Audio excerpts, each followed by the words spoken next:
Assalamualaikum warahmatullahi wabarakatuh dan juga pemirsa Sultra TV, senang sekali pada kesempatan kali ini saya langsung berada di kantor Partai Perindo Sulawesi Tenggara.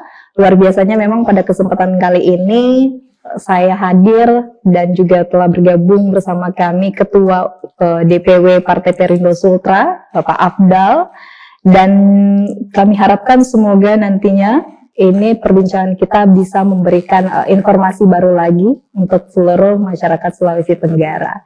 Nah, langsung saja kita menyapa kepada Bapak Afdal di sini. Apa kabar Pak hari ini?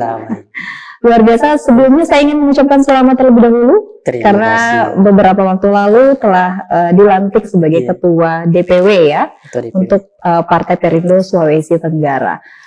Kalau berbicara, ini kan memang tahun politik sebentar lagi Pak. Bahkan beberapa bulan lah kita ini sudah mulai disibukkan dengan ya seluruh lah teman-teman juga yang tergabung mungkin di partai manapun pasti sedang sibuk ya untuk bagaimana menyambut pesta demokrasi.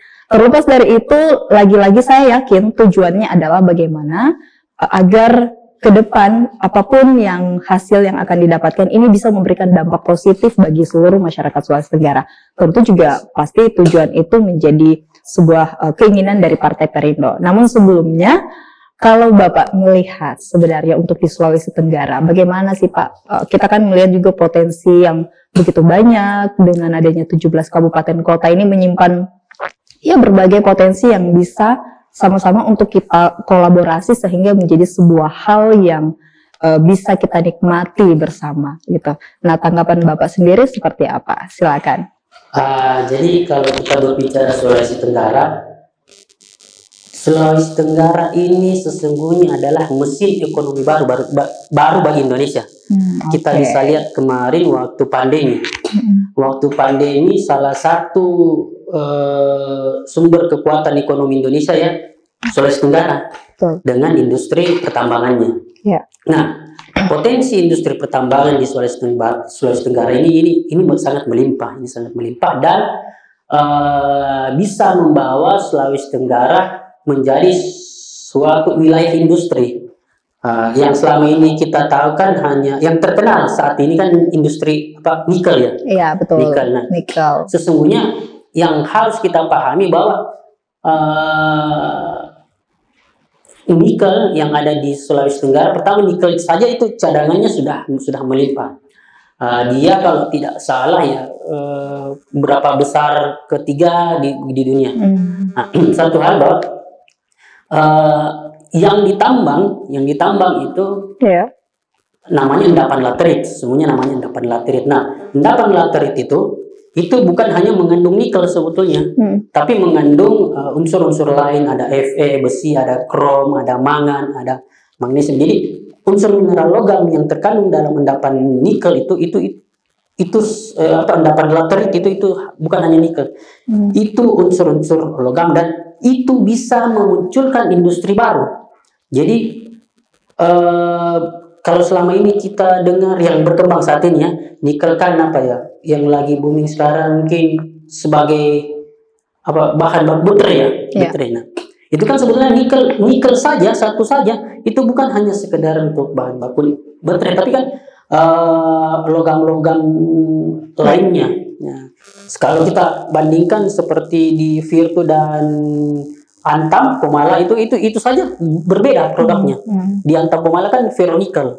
Nah, jadi satu itu saja itu bisa melahirkan turunan industri-industri lainnya. Belum kita berbicara aspal yang ada di Buton. Belum lagi kita berbicara sumber daya pasir kuarsa yang ada di Bombana. Itu kualitasnya sangat bagus, itu 90% lebih.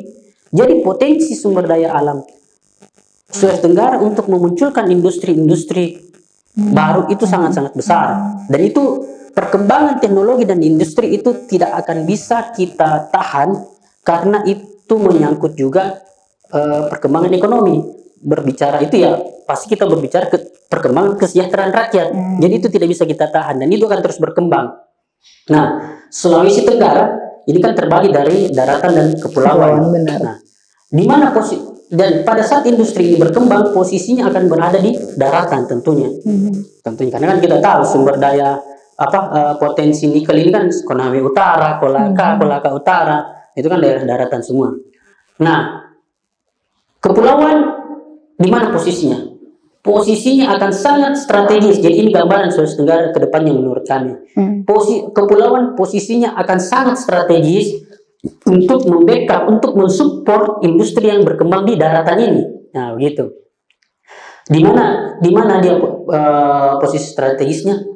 Kepulauan akan menyiapkan sandang pangan untuk mereka yang bekerja di industri di daratan ini. Jadi di situ kita harus membagi zona ini. Jadi ini yang akan menguatkan Sulawesi Tenggara ke depannya.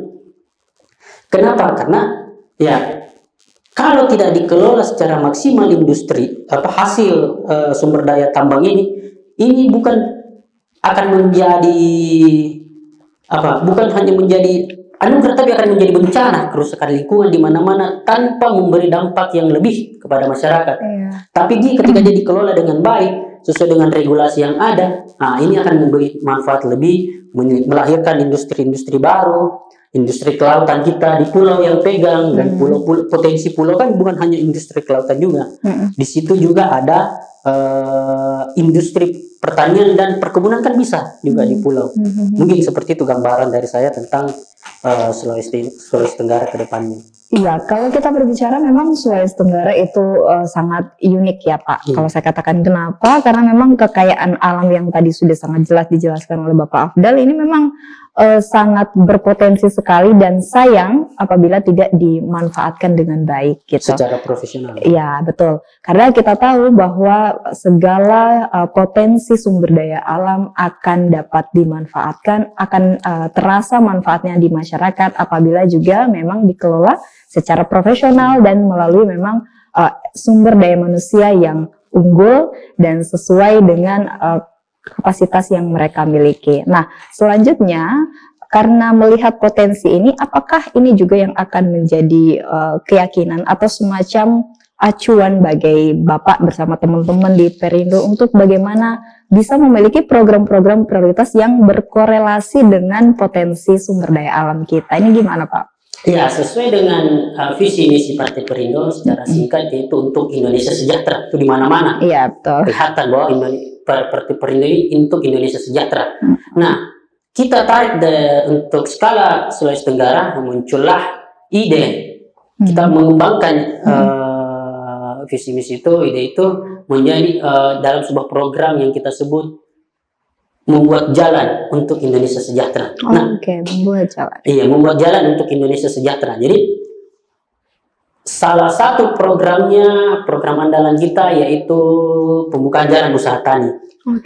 Jadi pembukaan jalan usaha tani ini sudah berjalan sebetulnya di 3 kabupaten, Konawe Utara, dan Konawe Kepulauan.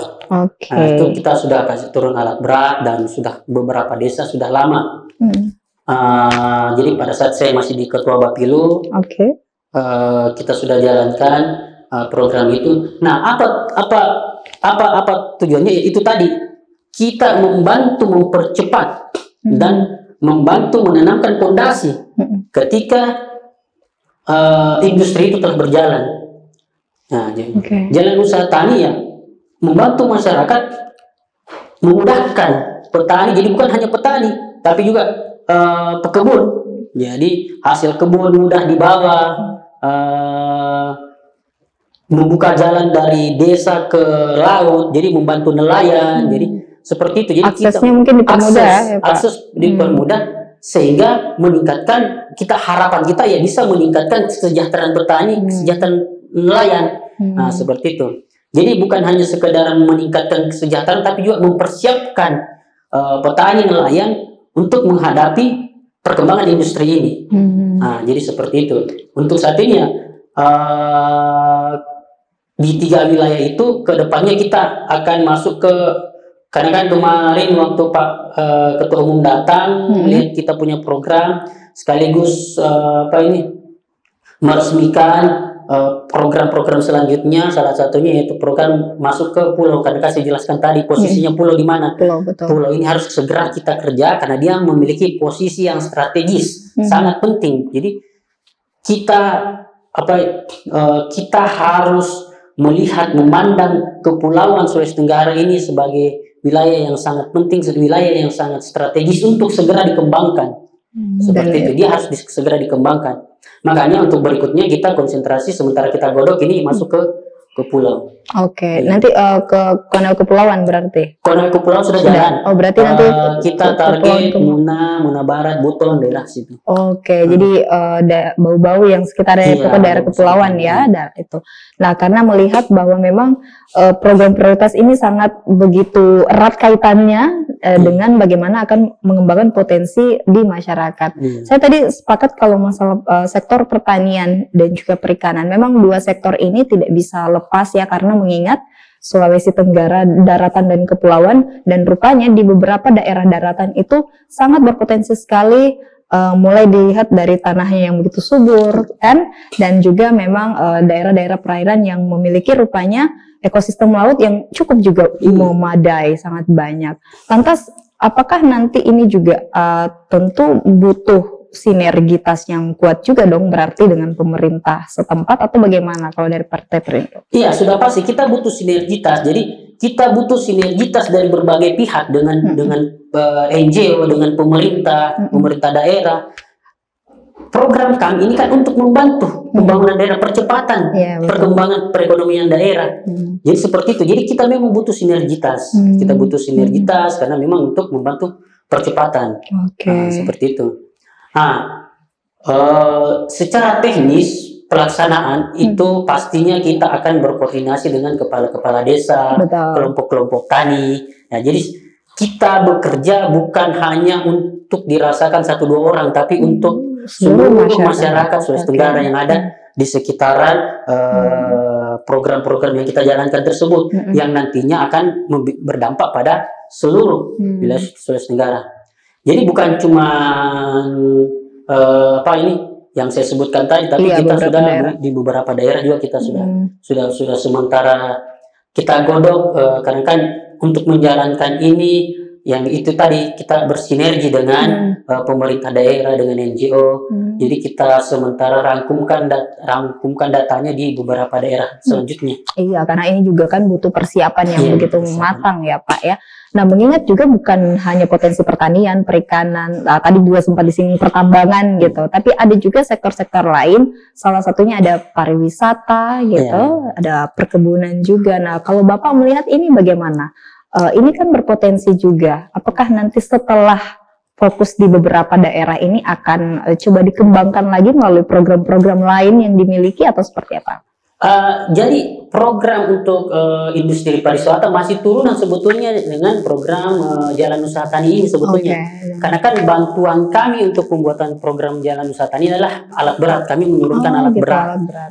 Membuka akses. Jadi yang kita buka akses bukan cuma sekedar dari desa ke laut atau dari desa ke ladang atau dari desa ke perkebunannya, tapi juga dari desa ke wilayah pariwisata yang ingin dikembangkan oleh suatu daerah.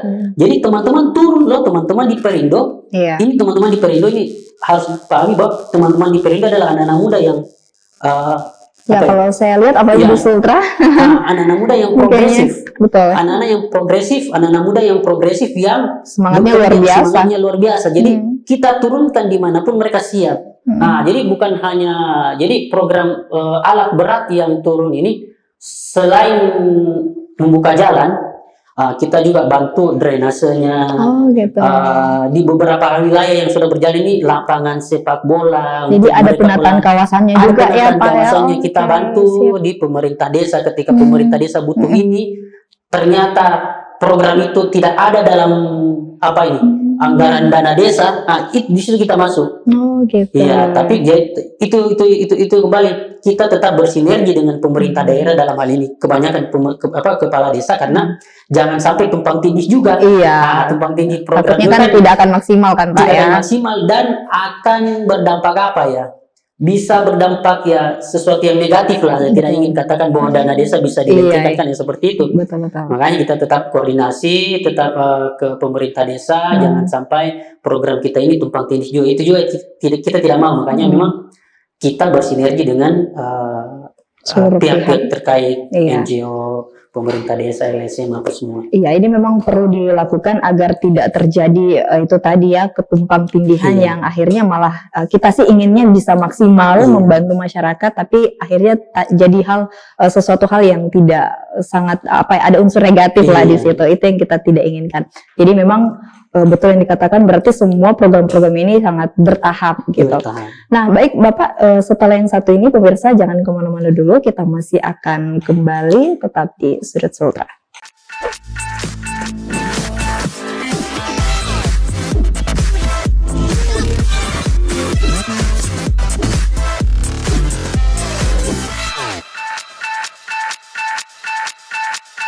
Terima kasih pemirsa, kita kembali lagi dan tentu masih bersama Bapak Afdal di sini. Nah, lanjut lagi Pak. Jadi bukan hanya pemirsa potensi pertanian, perikanan, pariwisata, pertambangan yang menjadi juga konsen dari teman-teman Partai Perindo Sulawesi Tenggara. Tapi rupanya sektor UMKM ini juga menjadi konsen yang sangat fokus untuk bisa bagaimana memaksimalkan para pegiat-pegiat UMKM kita. Kita tahu bahwa pandemi COVID yang melanda di tahun 2019 itu mengharuskan seluruh masyarakat mengambil sikap untuk bagaimana bisa mempertahankan dirinya di tengah-tengah perekonomian yang ambruk ya pada saat itu, sehingga akhirnya banyaklah mulai bermunculan pegiat UMKM, baik itu dari sisi kuliner, fashion, ataupun juga di bidang-bidang lain. Nah, menanggapi hal tersebut, sehingga adanya pasca pandemi ini UMKM tetap terus berjalan, bahkan katanya itu yang menjadi kekuatan Sulawesi Tenggara kenapa ekonominya kembali tumbuh. Menurut Bapak bagaimana? Perindo kan juga sangat konsen terhadap UMKM kecil. Iya. Gimana, jadi Pak? Kalau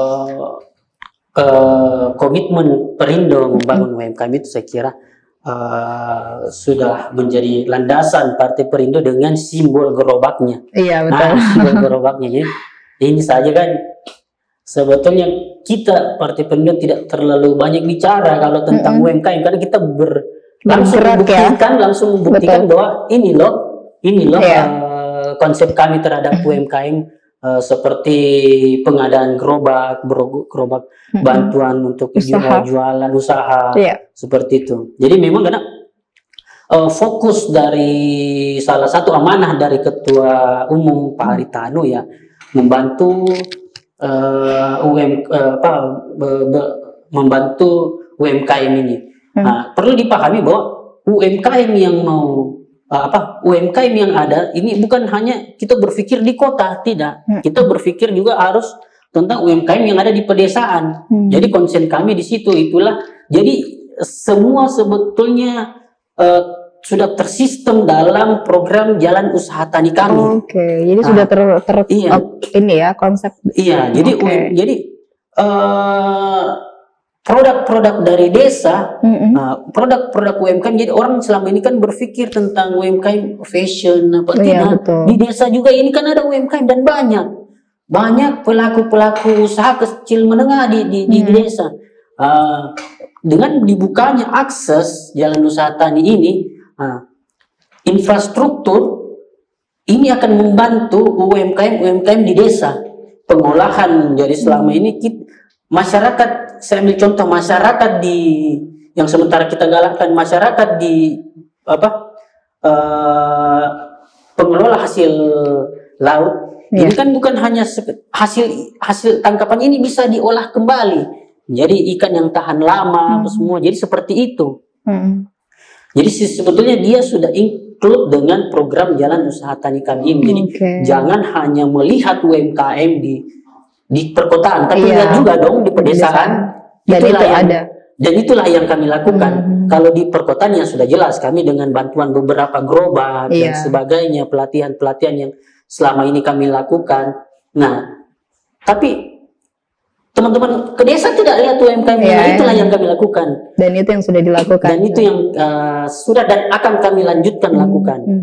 Jadi seperti itulah cara berpikirnya anak muda seharusnya. Jangan cuma lihat apa yang ada di depanmu, tapi lihat apa yang jauh.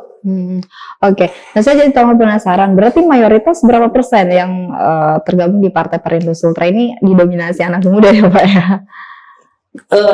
Jadi begini, jiwa muda itu 100% jiwa muda. Oke. Iya. Jangan lihat usia ya. Jangan lihat usia. Jadi semua, jadi begini. Salah satu yang lucu kemarin sebetulnya Pak Haritanu ini, dia melihat ini semua pengusung milenium semua. Oh iya. Ternyata ada yang orang tua. Jadi di Perindo ini saat ini kita digerakkan oleh anak-anak muda yang progresif, yang dibimbing oleh orang-orang tua yang militan. Seperti itu gambaran Partai Perindo saat ini. Jadi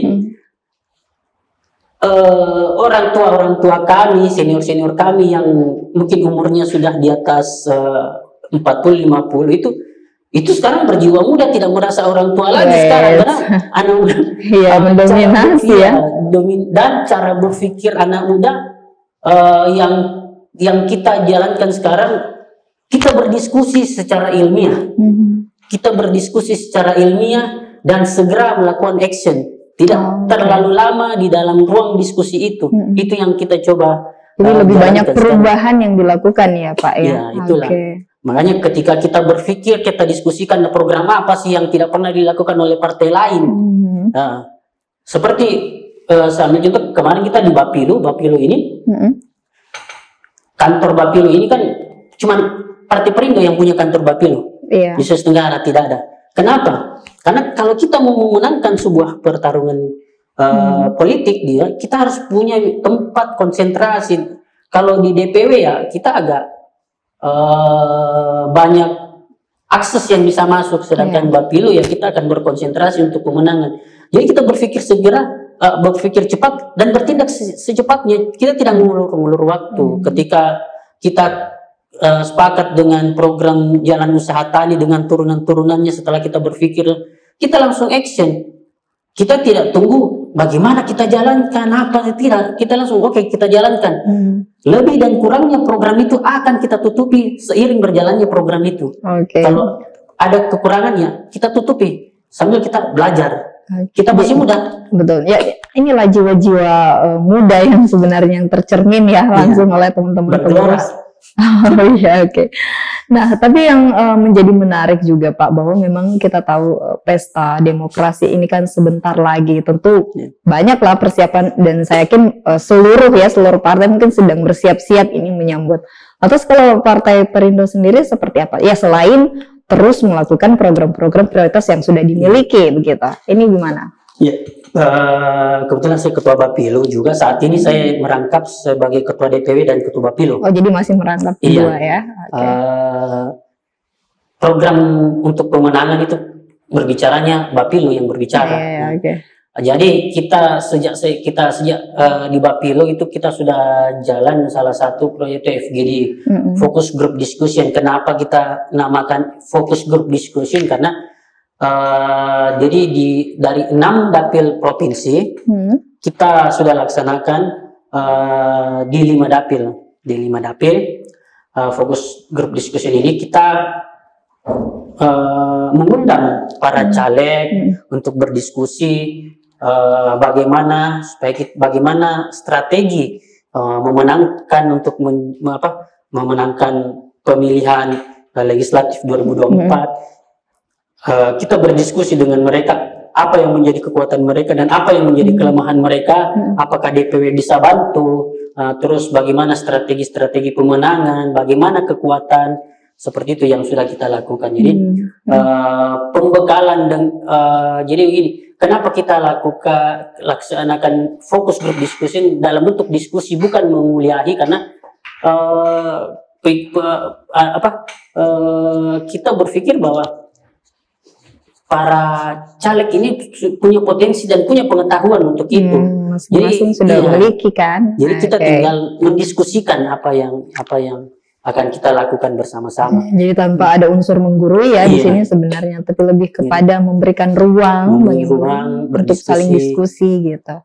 Nah, tentu juga karena memang bahwa strategi-strategi ini kan masing-masing memiliki strateginya masing-masing, dan ini juga menjadi internal di dalam pihak partai itu sendiri. Tapi terlepas dari itu, apa yang memang menjadi keinginan dari Partai Perindo sendiri? Ya selain ya bisa untuk ya mengambil andil lah gitu kan di pemenangan nanti, apa kira-kira keinginannya?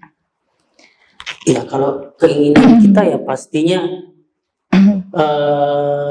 mencapai hasil maksimal, mencapai hasil maksimal, dan sama saya kira dengan yang lain, satu kursi di setiap minimal satu kursi di setiap dapil dan pemilu damai, pasti itulah.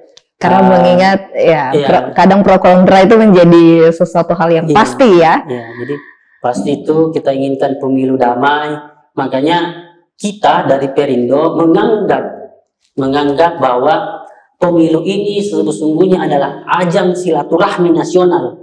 Itu yang harus dipahami dari Partai Perindo, bahwa pemilu adalah ajang silaturahmi nasional bagi kami, ya. Kenapa kami mengatakan demikian? Karena ini adalah waktunya para tokoh masyarakat, calon anggota legislatif turun ke masyarakat, bersilaturahmi ke masyarakat, mendiskusikan dengan masyarakat apa yang masyarakat mau dan apa ide dari tokoh atau calon anggota legislatif ini, apa ide dia yang ingin dikembangkan di masyarakat. Sesuai tidak?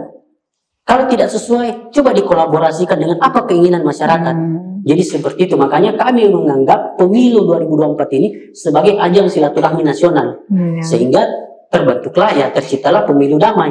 Seperti itu. Betul sekali. Jangan dijadikan ini sebagai sebuah kompetisi yang begitu akhirnya mungkin membuat mindset kita semua bahwa menyambut pesta demokrasi ini yang ya namanya juga pesta ya, harusnya kan kita bersenang-senang kan, bukan bertarung, saling menyakiti, bukan. Tapi saling menjaga, saling bersilaturahmi. Seperti itu. Nah, apakah juga Partai Perindo akan memilih istilahnya ada konsen untuk selain tadi diinginkan pemilu damai, menjaga agar bagaimana menciptakan damai itu ya betul-betul ada nanti, karena kita tahu sekarang kan banyak sekali hambatan dan tantangan terutama di perkembangan digital saat ini. Sekarang orang-orang untuk menyebar berita hoax, isu sara, ujaran kebencian melalui media sosial itu sangat banyak sekali, dan bahkan mungkin kita tidak bisa untuk menutup itu gitu kan. Nah, apakah juga Partai Perindo nanti sudah punya strategi untuk menanggulangi hal tersebut? Iya, strateginya itu kembali yang saya sampaikan, bahwa silaturahmi. Kenapa? Salah satu isi muatan dari silaturahmi itu ya meluruskan hal-hal negatif yang di sosial media. Nah, sebetulnya kita Partai Perindo, walaupun ya kita tahu ketua umumnya kami dengan usahanya MNC TV apa dan yang lainnya, dia sangat dekat dengan dunia digital. Satu hal bahwa bagi kami sosmed itu kami tidak terlalu masuk ke situ untuk di Sulawesi Tenggara ya. Untuk di Sultra tidak ya. Bukan tidak masuk, tidak terlalu masuk, tetap kita masuk, tapi tidak mungkin konsennya tidak begitu penuh di situ ya. Tidak, karena yang kembali saya sampaikan bahwa konsen kita adalah bersilaturahmi langsung. Bersilaturahmi langsung, karena banyak hal negatif. Jadi bukan hanya hal yang positif yang bisa didapat dari sosmed, tapi juga hal-hal negatif ini. Nah, satu hal juga bahwa jangan sampai, bagi kami jangan sampai sosmed ini membuat, karena kami pun agak ragu dengan, bukan ragu sih, agak punya sedikit ini terhadap sosmed, jangan sampai membuat caleg kami terlena dengan followersnya yang banyak, tapi ternyata tidak ya pada saat ini. Pada saat kurang memberikan impact ya. Tidak memberi impact. Jadi itu kan sebetulnya bisa dipelajari, itu kan bisa diketahui di dunia digital itu. Itu yang kami hindari. Jadi kami lebih menekankan silakan bersosmed, silakan memanfaatkan sosial media, tetapi kami lebih cenderung menerapkan pola silaturahmi nasional, karena untuk menepis isu-isu negatif itu disampaikan secara langsung ke masyarakat, ide langsung menyampaikan ide itu langsung ke masyarakat itu lebih baik, karena bisa saja dimanfaatkan oleh hal-hal oleh pihak lain untuk menegatifkan ide-ide kita yang positif ini. Iya betul. Ya, itulah pentingnya mungkin saling menjaga dan pasti juga Bapak Afdal bersama dengan teman-teman di Partai Perindo ini sudah memiliki banyak upaya ya agar bagaimana bisa memaksimalkan khususnya dalam menyambut Pesta Demokrasi di 14 Februari 2024. Baik pemirsa, setelah yang satu ini kita masih akan kembali, jangan kemana-mana.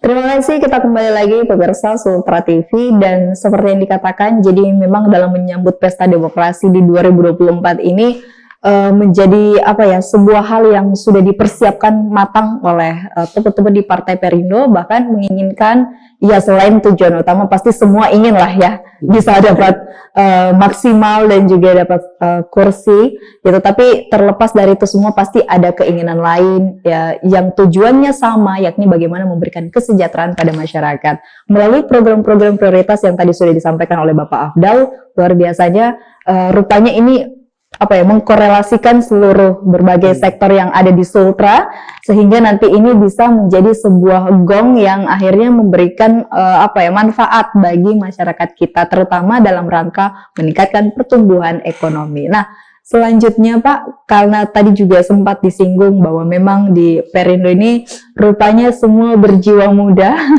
dan bahkan ya beberapa didominasi oleh anak muda, dan juga setelah saya lihat bahwa ada beberapa bakal calon legislatifnya ini juga didominasi oleh anak muda ya. Beberapa juga dari influencer kita tahu ada. Nah, lantas melihat ini mungkin setelah saya pikir-pikir, apakah setelah tadi Bapak katakan bahwa kita tidak apa-apa untuk bermedia sosial, tapi bukan menjadi fokus utama di situ, karena jangan sampai itu tadi kita tidak bisa mengkira-kira atau istilahnya memastikan bahwa followers kita ini juga akan jadi sumbangsi yang terbesar nantinya.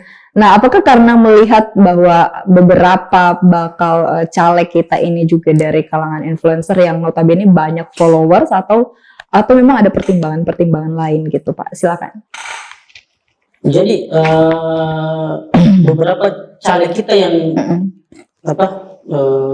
influencer ini sebetulnya ini kesadaran dari merekanya, berpolitik mereka. Oke, gitu. Bukan kita ngendorse atau kita mereka enggak. Jadi mereka, jadi banyak teman-teman yang datang, apalagi pasca ini pelantikan, banyak teman-teman influencer yang minta bergabung di Partai Perindo. Silakan, mungkin karena dia lihat wadahnya ini gitu yang kita terbuka untuk semua golongan, apalagi kan kita terbuka untuk semua golongan, kita tidak memilah-milah dalam berteman, generasinya juga kita mungkin mereka lihat ini partai yang keren, partai yang muda gitu. Jadi mereka itu bukan sebuah strategi untuk memunculkan mereka, bukan. Tapi memang kesadaran berpolitik teman-teman generasi muda ini sebetulnya ada. Ini ada. Tinggal bagaimana mereka diberi ruang. Jadi banyak dari mereka yang kurang ingin bergabung di partai politik, tapi kurang pemahaman tentang bagaimana bergabung di partai politik tersebut. Dan ini yang saya tangkap, apalagi pasca pelantikan kami itu banyak yang menyatakan sulit atau tidak gabung di partai Perindo. Tidak sulit, gabung, kita terbuka. Anak-anak partai Perindo itu peace, love, and gaul, gabung aja gitu. Dan ini mungkin akhirnya yang membuat mengapa itu tadi anak-anak muda akhirnya banyak yang mau bergabung di Partai Perindo. Dan mungkin juga yang saya ingin tanyakan di sini Pak, mohon maaf, jadi ini apakah di Partai Perindo khusus untuk anak-anak muda ya diberikan juga ruang bagi mereka gitu untuk ya itu tadi tujuannya kan sama ya, menjalankan seluruh program prioritas, atau akhirnya nanti tergabung secara umum juga di Partai Perindo, atau mereka kayak memiliki divisi khusus gitu, itu bagaimana Pak? Diberi ruang yang sama. Diberi ruang yang sama, tetapi di Perindo ini ada satu sayap Ada satu organisasi saya, organisasi saya Perindo itu organisasi Pemuda Perindo. Iya, jadi kan sama dengan partai yang lain, Perindo ini memiliki beberapa organisasi sayap seperti Kartini Perindo untuk ibu-ibu atau yang ingin bergabung, terus ada juga Pemuda Perindo yang memang kalangan anak muda gitu memang kan. Kalangan anak muda. Karena kan terkadang memang kita melihat fenomenanya memang kan cara berpikir generasi milenium, generasi Gen Z ini kan agak berbeda sedikit lah. Berbeda sedikit, apalagi di atasnya. Iya, betul. Di atas generasi milenium. Jadi ada memang perbedaan cara berpikir, dan kadang itu kita melihat pun kadang itu agak sulit disatukan. Walaupun di Perindo ini semua sejak saya bergabung ya semua berbaur. Tapi tetap kita siapkan wadah bagi mereka yang baru belajar.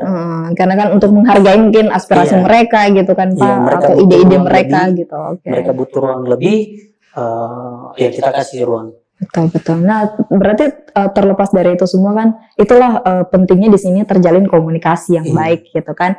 Karena itu tadi tentu dengan banyaknya orang, banyaknya pemikiran kan pasti akan banyak ide juga yang muncul gitu, sehingga hal tersebut yang memang butuh dikolaborasi dengan baik sehingga menjadi sebuah karya yang pasti begitu fantastis juga gitu. Nah, lantas sampai sejauh ini, apakah terdapat mungkin juga hambatan atau tantangan yang akhirnya ditemui oleh, terkhusus mungkin Bapak Afdal sebagai Ketua DPW Partai Perindo, karena melihat itu tadi, saking banyaknya pemikiran yang tergabung gitu di sini, baik ya kalangan muda, mungkin kalangan yang sebelum-sebelumnya, ini bagaimana akhirnya untuk sama-sama mengkonekkan gitu, biar tidak ada, ya namanya juga selisih paham pasti ada lah. Itu gimana Pak? Kalau ada perbedaan paham, selisih paham, ada hambatan, mungkin ada. Tapi satu hal bahwa kami ini generasi, yang saya sampaikan tadi awal, bahwa Perindo ini saat ini dijalankan oleh anak-anak muda yang progresif dan dibimbing oleh orang-orang tua yang militan. Jadi yang namanya hambatan itu kayak semacam sudah biasa. Kita tidak melihat sebagai hambatan, karena anak muda ya berpikir dan bekerja, berbuat aja dulu. Masalah yang kita tanamkan saat ini, kita berbuat aja dulu. Berbuat, ketika ada masalah, kita tambah, kita tutupi. Jadi berbuat aja dulu. Masalah hambatan itu urusan belakang. Yang penting kita berniat baik, berbuat baik, bertindak baik. Itu kuncinya. Masalah hambatan kita mau bagaimana itu urusan di belakang. Yang jelas satu hal yang kita tekankan, berniat baik, berbuat baik, bertindak yang terbaik, itu dulu. Kita masih muda, banyak hal yang masih harus kita pelajari. Hambatan adalah sebuah pembelajaran buat kita lebih dewasa, lebih baik. Jadi tidak perlu dijadikan sebuah masalah. Jalan aja dulu. Itu yang kita tekankan di Perindo. Jadi inilah juga mungkin yang akhirnya menjadi semangat ya buat para teman-teman, khususnya kalangan muda, agar bisa sama-sama bekerja ya. Mereka tidak takut salah, salah kita perbaiki sama-sama. Seperti itu. Karena begini, satu hal, Perindo ini juga didominasi oleh engineering, harus dipahami. Insinyur loh, insinyur. Kita kalau ada sesuatu kesalahan, kita bukan mencari orang yang disalahkan, tetapi apa kesalahan apa yang terjadi dan bagaimana memperbaiki kesalahan itu.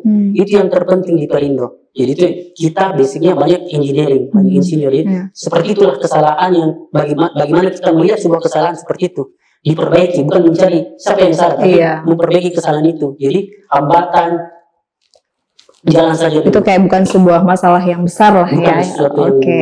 Nah, lantas Pak, ini juga yang pasti menjadi PR dan juga keharusan ya bagi semua partai, saya yakin, karena begini, dalam menyambut pesta demokrasi itu biasanya ya terkadang masih banyak masyarakat kita yang tidak mau menggunakan hak pilihnya. Ini kan juga pasti akan berpengaruh dong terhadap ya apa tujuan kita kan di 14 Februari nanti. Lantas apakah dari Partai Perindo juga memiliki strategi untuk sama-sama menyerukan kepada seluruh masyarakat agar tidak golput pada saat pemilu nanti, ini gimana Pak?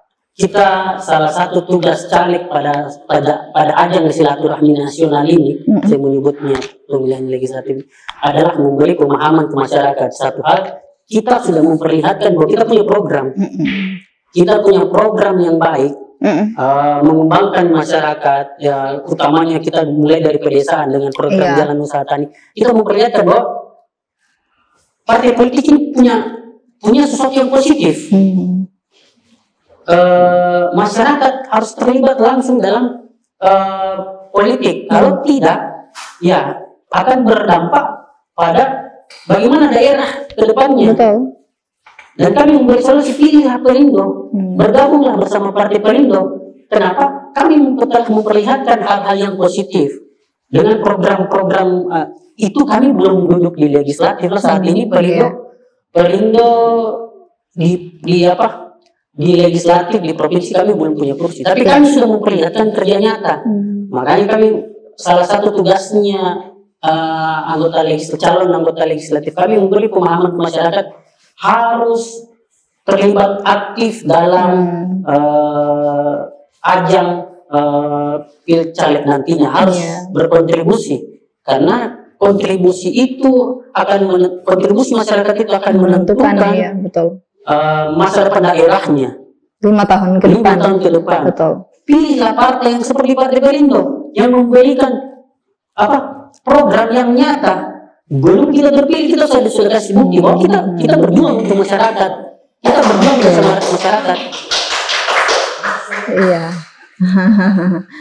Ya, jadi memang penting sebenarnya bahwa untuk kita sama-sama meyakini bahwa Pak, sudah saat ini mari kita berikan sebuah perubahan gitu untuk masyarakat Sultra yang lebih jauh ke depan, dan ya tentu harus ada kontribusi dong di dalamnya. Itulah yang sebenarnya makanya kenapa inilah yang menjadi sebuah penting ya, karena sekarang kan banyak orang berpikir bahwa untuk apa sih kita gitu kan Pak, ada bahasa-bahasanya seperti itu.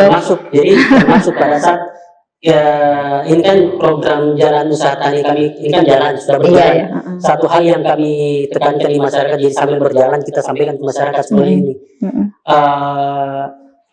Ini kan kita bantu alat berat. Apa sih kontribusi masyarakat ke program ini?